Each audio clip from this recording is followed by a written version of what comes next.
Think, talk, laugh. Piensa, habla, ríete. Sure. No, I love the Jell-O. I love the Jell-O. Don't give me that. We're going to talk about how you should treat the patients in the hospital when you come and visit them, whether they're friends or family. You'd think that, you know, everybody would know the answer, but they don't.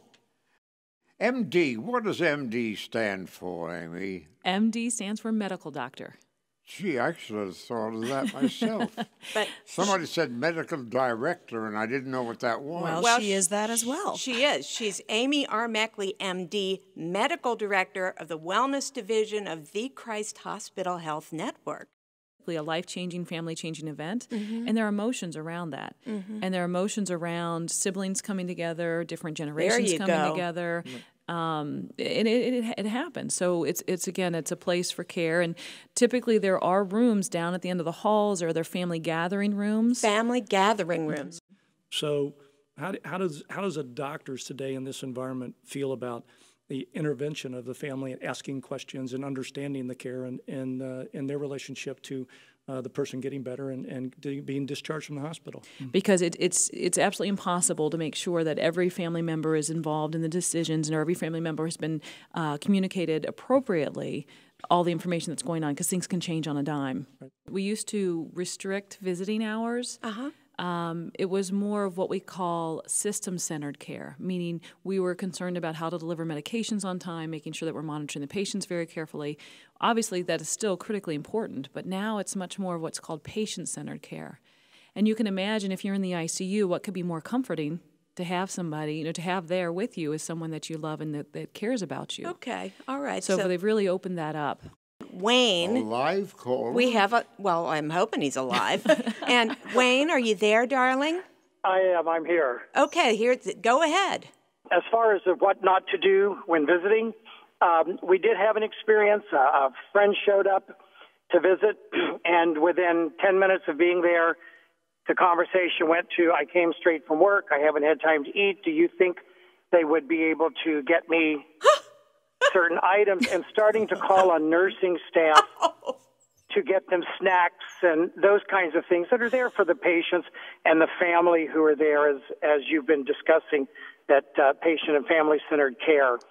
This was one of my favorites, is don't be stinky. And I know... What does that mean? Well, first of all, Viva has very sensitive olfactory nerve. Olfactory. That means Yes. nose. She's 2 points.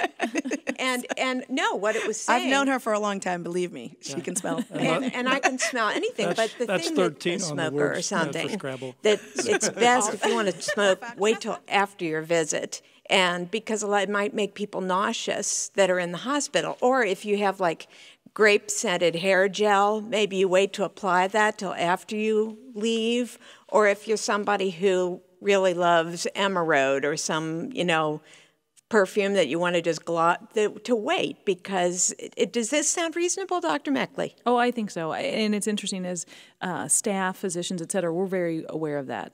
So we don't tend to wear any type of perfume or anything like that, because people have sensitivities, allergies. And you can imagine there's a lot of nausea that goes on when you're in a hospital. Oh, yeah. And you get a strong whiff of something, even tobacco, et cetera.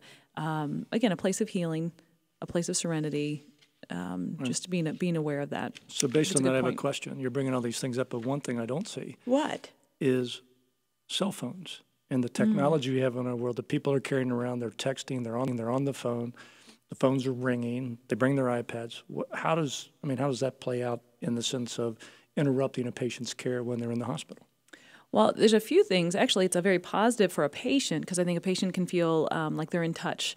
A good friend of mine was in the hospital for 34 days with chemotherapy for leukemia, and we were able to do a lot of FaceTime and a lot of interaction that way. It's positive. There's absolutely, and now there was concern with the cell phone technology and all of our monitoring, and there are areas in the hospital you have to be very careful with that. Right.